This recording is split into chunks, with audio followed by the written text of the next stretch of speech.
All right, Shalom, Kala Yahweh, Ba'ashem Yahushai, Ba'ashem Rakah Kadash. Double honors to the elder apostles of Great Millstone. Peace and blessings to all you brothers teaching the truth and sincerity throughout the four corners of the globe, underneath the banner and the standards of Yahweh Ba'ashem Yahushai. All right, so I just want to,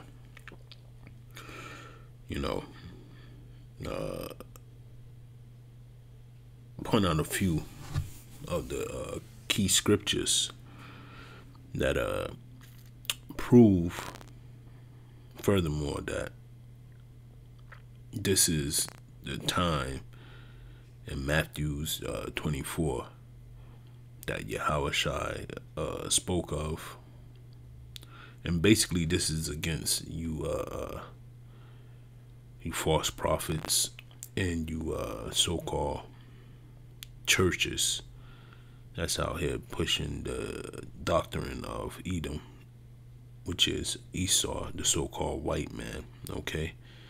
That Yahushua is all love, and the world that we live in is hunky-dory, so to speak, okay? But I'm just going to go right into it, okay? It's Job 3:1. It says, "For behold, in those days and in that time when I shall bring again the captivity of Judah and Jerusalem," okay, which is the southern kingdom and the northern kingdom, okay, the two parts of the stick. All right, starting with Judah is the southern, and Jerusalem, which is the northern kingdom, which starts with Ephraim, okay. He's going to bring them out of their captivity. That's what he's saying. "I will also gather all nations and will bring them down into the valley of Jehoshaphat and will plead with them there for my people and for my heritage Israel, whom they have scattered among the nations and parted my land." Okay? And this is the Lord telling you that that's what they did. All right? They scattered his people and they parted my land. All right? So in the parting of their land, these Amalekites took over, okay? And this is just the so-called Amalekite handing out the news, okay, of what's going on over there in Israel. And also, it's more history that I had watched yesterday of last night's incidents that happened over there as well. Let me pull up that one instead of this one, okay?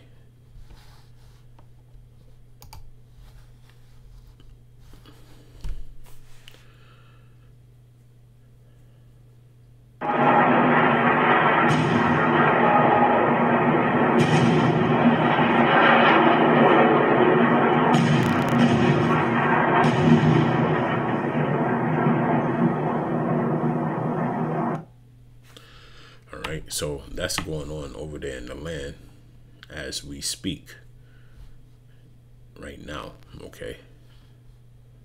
And this, of course, it's not being televised here in America.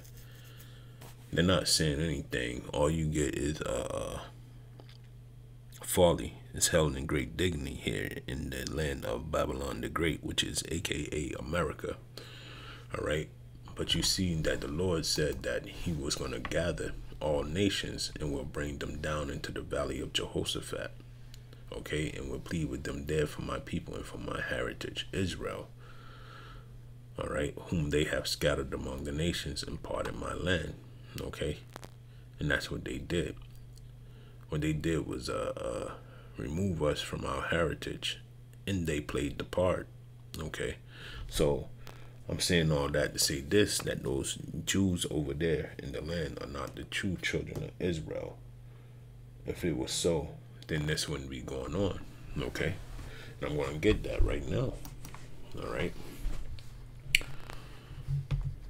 It's Isaiah 2, and I'll start at 1. The word that Isaiah the son of Amos saw concerning Judah and Jerusalem, all right? And it shall come to pass in that last day that the mountains of the Lord's house shall be established in the top of the mountains, and shall be exalted above the hills, and all nations shall flow on to it. Okay? They might have that now, but the way that they're getting it is through force treaties, so to speak, the Balfour Declaration. Okay. But you'll know when the real people are in the land because of this. And my people shall go and say, come ye, and let us go up to the mountain of the Lord, to the house of the God of Jacob, or the power of Jacob. And he will teach us his ways, and we will walk in his paths. For out of Zion shall go forth the law and the word of the Lord from Jerusalem. Okay. And he shall judge among the nations, and shall rebuke many people, and they shall beat their swords into plowshares, and their spears into pruning hooks.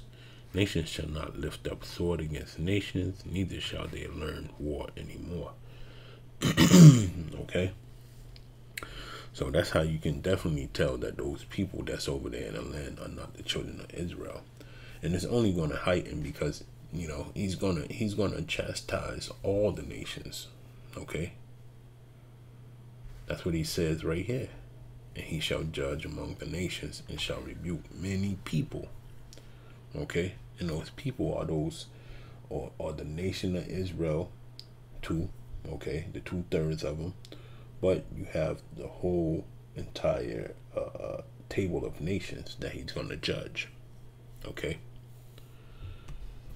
And this is Jeremiah, the closing on out. All right? Because you Israelites, you have to know why you're getting ready to go through Jacob's trouble. That's going to be a part of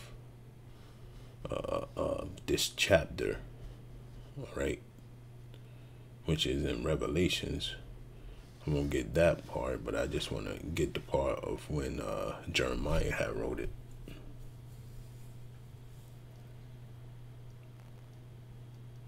Let me see.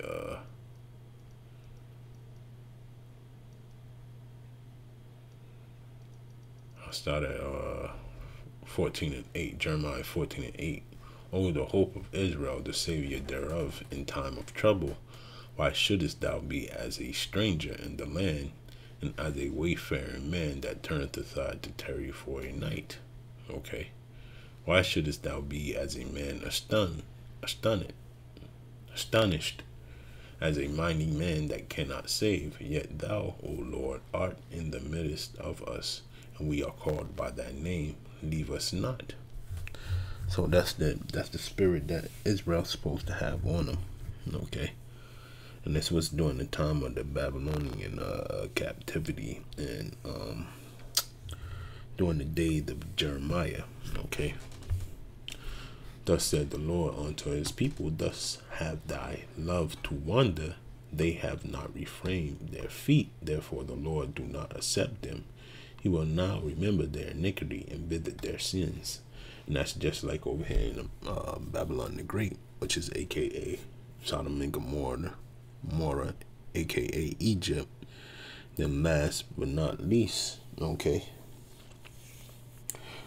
Babylon the Great. All right. The whore that sat on many nations, or the whore that sat on the beast. Okay.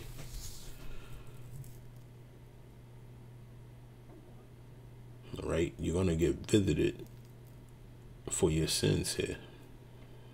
Like thing that I notice here is people are just locked into a program. They won't quit the program, you know.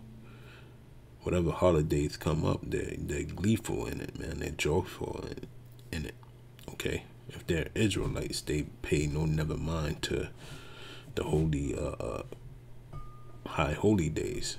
Okay, they only want to keep on chasing abominations and wickedness.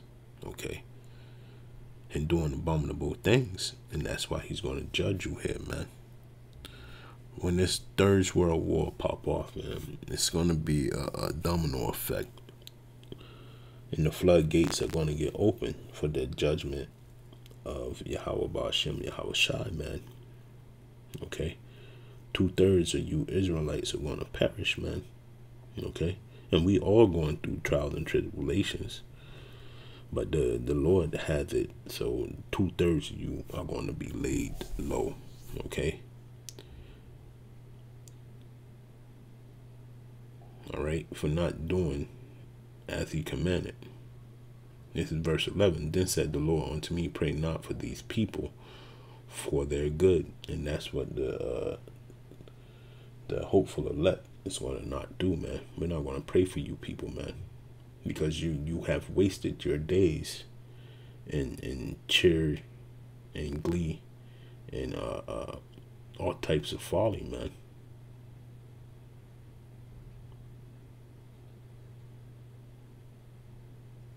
You know, if you finish reading this chapter, man, you'll see. Okay, you got the false prophets out here pushing otherwise, that you don't have to worry about this, that, and the other. But then you have the real holy man out here pushing the truth, and you guys don't want to listen, man. So, you know, death and destruction to you. But I just wanted to bring out this information, man, because it's live and direct in front of your face, man. Those people that's over there calling themselves Israelites or saying that they're the children of the Most High, okay, or Jews, so to speak. This is for you Calvinist and you apologetic preachers, okay? They're not the children of Israel. And I just proved it through the clip that I just showed, and then I proved it through the scriptures, okay, that I just read. All right? So with that, I want to say, Kala Yahweh Ba'ashem Yahweh Shai, and double honors to the elder apostles of Great Millstone. Peace and blessings to you brothers teaching the truth throughout the four corners of the globe underneath the banner and the standard of Yahweh Ba'ashem Yahweh Shai. Shalom.